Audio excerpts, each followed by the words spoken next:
நார்மலாக இருக்கிற நம்மளோட பாடி டெம்பரேச்சரில் இருந்து வியர்வை பார்த்திங்க அப்படின்னா அதிகப்படியாக ஸ்வெட் ஆகிறது. அதுவும் மெயினாக அவங்களுடைய உள்ளங்கை உள்ளங்கால்களில், அதே மாதிரி இந்த கையில் இருக்கக்கூடிய கூலியான போர்ஷனில் எப்பயுமே நீர் சுரந்துட்டே இருக்கிறது. ஒரு சிலருக்கு பார்த்திங்க அப்படின்னா இந்த சிம்பத்தட்டிக் நர்வஸ் சிஸ்டம் அப்படின்னு சொல்லப்படுகின்றது ஓவர் ஆக்டிவாக இருக்கிறது. இந்த மாதிரியான விஷயங்கள்னா கூட நம்மளோட நர்வஸ் சிஸ்டமே ஓவராக ரியாக்ட் பண்ணுறதுனால கூட நமக்கு இந்த மாதிரியான வியர்வை அதிகமாக வெளியேறலாம். இந்த அதிவியர்வைக்கு அதே மாதிரி ஸ்ட்ரெஸ் கண்ட்ரோல் ரொம்பவே முக்கியம். நம்மளோட உடம்புல இருக்கக்கூடிய வெப்பத்தை கண்ட்ரோல் பண்ணுறதுக்கு தான் இந்த வியர்வை சுரக்குது.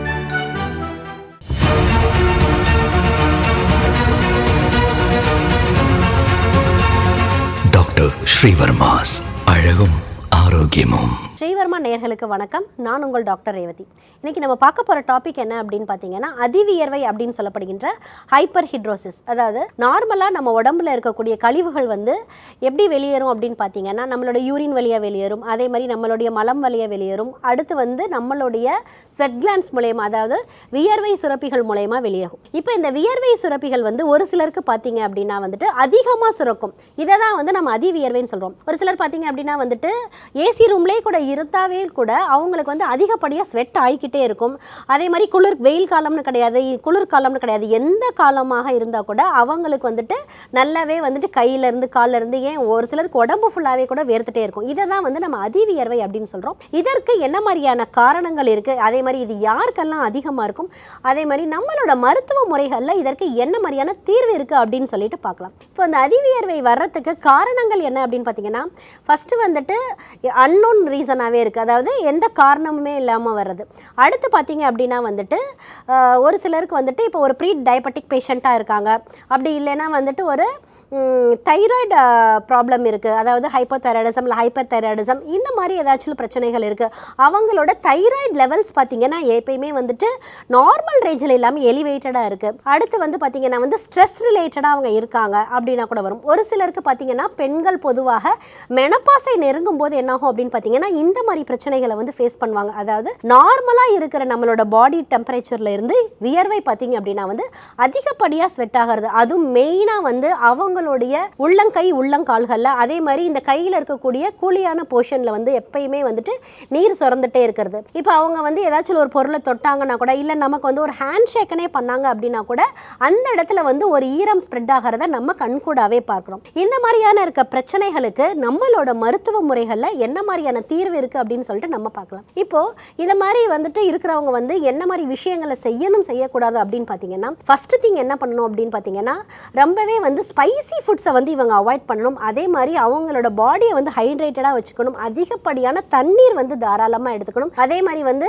குளிர்ச்சி பொருந்திய உணவுகள் எடுத்துக்கணும். மெயினாக இவங்க என்ன எடுத்துக்கணும் அப்படின்னு பார்த்தீங்கன்னா, குங்குமப்பூ சேர்ந்த உணவுகள் எடுத்துக்கும் போது என்ன ஆகும்னா, இந்த அதிகப்படியான வியர்வை சுரக்கிறது கண்ட்ரோல் ஆகும். அதே மாதிரி ஒரு சிலருக்கு பார்த்தீங்க அப்படின்னா இந்த சிம்பத்தட்டிக் நர்வஸ் சிஸ்டம் அப்படின்னு சொல்லப்படுகின்றது ஓவர் ஆக்டிவாக இருக்கிறது.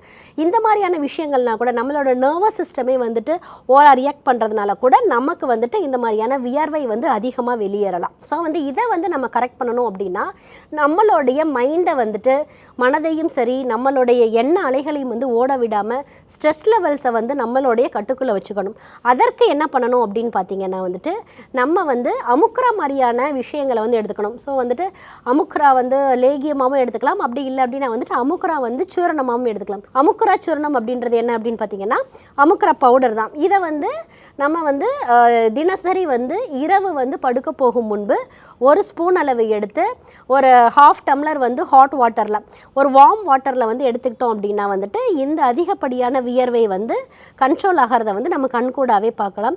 அதே மாதிரி அவங்களுடைய உணவில் நிறைய நெல்லிக்காய், அதாவது விட்டமின் சி ரிச் ஃபுட்ஸ் நிறையா எடுத்துக்கணும். நெல்லிக்காய் சேர்ந்த உணவுகள் தாராளமாக எடுத்துக்கலாம். ஃபார் எக்ஸாம்பிள் தினசரி காலையில் ஒரு நெல்லிக்காய் ஜூஸ் எடுத்துக்கலாம். அப்படி இல்லைன்னா கற்றாழை சேர்ந்த உணவுகள் எடுத்துக்கலாம். ஸோ நெல்லிக்காய் கற்றாழை மாதிரியான விஷயங்களும் இந்த அமுக்குரா சூரணமும் என்ன பண்ணும் அப்படின்னு பார்த்தீங்கன்னா, அவங்களுடைய வியர்வை ஸ்வெட் கிளான்ஸ் ஓவராக சுரக்கிறத கண்ட்ரோல் பண்ணி நார்மலாக சுரக்க வைக்கும்.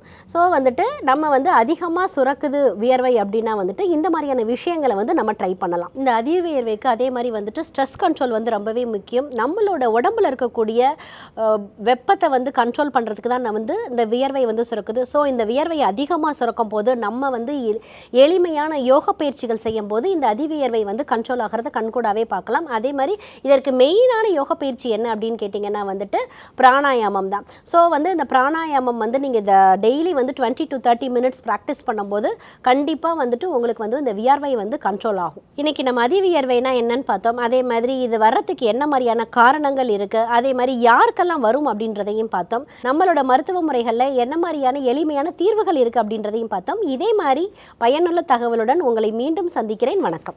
ஸ்ரீ வர்மா ஆயுர்வேதா மருத்துவமனையின் வெல்னஸ் குருஜி அவர்களை மே மாதம் 1ஆம் வாரம் 3ஆம் தேதி ஞாயிற்றுக்கிழமை காலை 7 மணி முதல் மாலை 6 மணி வரை வேளச்சேரியிலும் சந்தித்து மருத்துவ ஆலோசனை மற்றும் ஆசி பெற தொடர்பு கொள்ள வேண்டிய தொலைபேசி எண்கள் 9500 946634 9500 946635. ஆச்சார்யா டாக்டர் ஸ்ரீ வர்மா அவர்களிடமும் வெல்னஸ் குருஜி அவர்களிடமும் நேரடியாக பயிற்சியும் ஆசியும் பெற்ற doctor Hemala Thiruvallur, doctor Aneesh Fathima Ambattur, doctor Surya Kodambakkam, doctor Jayarooba Manapakkam, doctor Radha Velachery, doctor Jayakanthan Pondicherry, doctor Pooja Tiruvannamalai, doctor Saraswathi Salem, doctor Suryabharathi Trichy, doctor Abirami Thanjavur, doctor Abina Mubisha Madurai, doctor Jebashin Nagercoil, doctor Malathi Coimbatore, doctor Sonali Hosur, doctor Guna Apsara Bangalore, doctor Navneeth Hyderabad, doctor Siddhanath Mumbai. பட்டப்படிப்பு மற்றும் பட்ட மேற்படிப்பு முடித்த மருத்துவர்களை சந்தித்து சிகிச்சை பெறலாம். முதுகு வலியா, மூட்டு வலியா, கை கால் நீட்ட மடக்க இயலாமையா, அறுவை சிகிச்சை இல்லா குணம், ஆயுட்கால நிவாரணம். டாக்டர் ஸ்ரீவர்மா PCR, மகாராஜா தைலம் அனைத்து மருந்து கடைகளிலும் கிடைக்கும். அனைத்து நோய்களுக்குமான குணம், ஆரோக்கியம் தரும் மருத்துவர்கள் doctor Srivarma's. Doctor Srivarma's Magic Care. His wellness